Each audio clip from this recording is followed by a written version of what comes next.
Hi, I'm Devro, and welcome to the 15th devlog. There's a lot of bug fixing going on recently before I can add the content I cutted for the initial release deadline. But the one thing that is now new is, as you see, the help and options menu.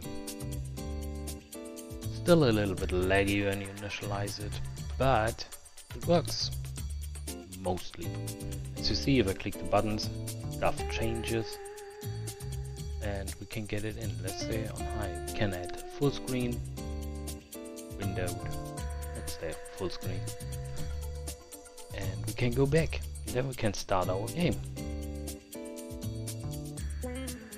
Here nothing changed. Let's give a little bit of that.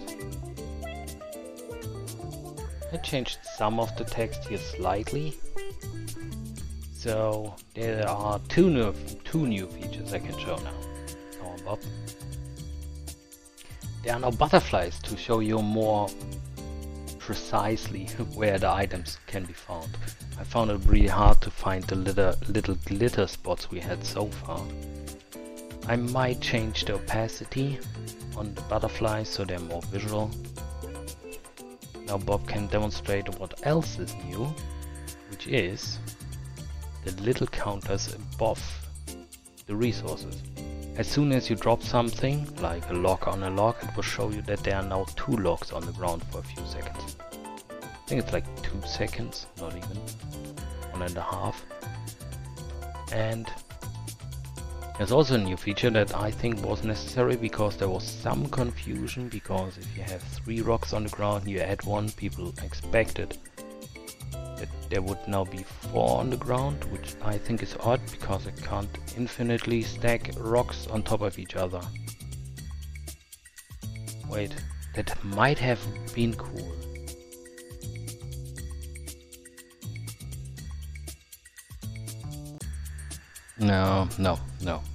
No, we cut this. That's a bad idea. That won't add anything to the gameplay ability. So yeah, as you see, there are some minor changes around the map. Some of you might notice. There was a giant bug where everything snapped to the 0 location. Long story. So, Bob, show us what else is new. We can now, again, kick stuff. Damn, we need to lower your kick velocity. Yeah, Bob, get a new one. And then we kick it somewhere else. Like below, yes. Kick down.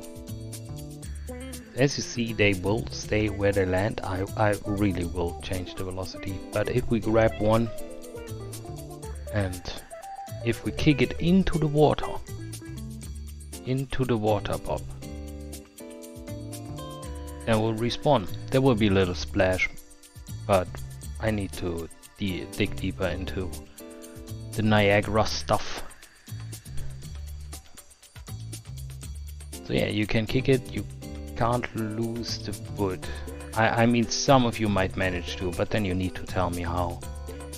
But we not only can kick the resources, we also can kick the little worklings. And it's fun. Still want a more fluid animation, like that the force is initialized sooner. And I need to add the possibility that they will start working if they land on a resource. But we can do that. As you see, Bob gets carried away by this. So yeah, since and I have the most German thing you can imagine, a list. Since the last time we spoke, I fixed 55 bugs. One is currently in progress, which I didn't finish today, which is that buildings sometimes start to float when you build them. And that's a problem. Bob will also demonstrate this soon. The other open bugs are the worklings sometimes stop working. The worklings can't unload into buildings, which is a problem. I really need this feature. worklings sometimes just stop working. There we go. So the float. Oh yeah, the boxes are back when you build something. Thanks for reminding me, Bob. So yeah, sometimes they float, sometimes they don't. I need to figure out why. It's hardly redoable, which is a problem when you fix a bug and you can't replicate it. What else is there? There's some controller issues when you play it with controller, which is why I still prefer mouse and keyboard.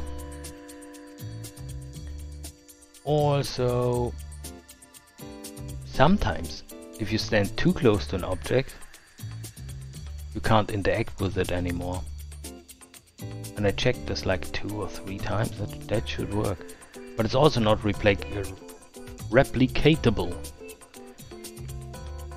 So, gotta ask the dude who initialized the bug report. And yes, there's some people who already play it, get new versions, and break the game. Which slowly can break your heart. But it's good! So when you hit the masses, they don't have to the little issues so far. If I can manage this week to finish all of the bugs we have, so the 1 in progress and the 8 that are still planned, then I can add the CAD content, like the education system, the level up system, and that some buildings require worklinks to work. Yeah, that's about it. Oh right, somebody asked me why my version is called Archive, and it simply stands for After Care Initialized. And when I looked at it, I saw Archive. Like, it's a berry, I think? A fruit, a berry? It's a berry. And now we will just ride with it, and every version will be called like a berry. Who knows what 1.0 will be? Probably the best berry. If you have an idea what the best berry is, drop it in the comments. So I hope you enjoyed my video. If so, like, share, subscribe. Drink some water, call your family. Start programming, make a game, have fun. And I catch you all next time. Bye bye.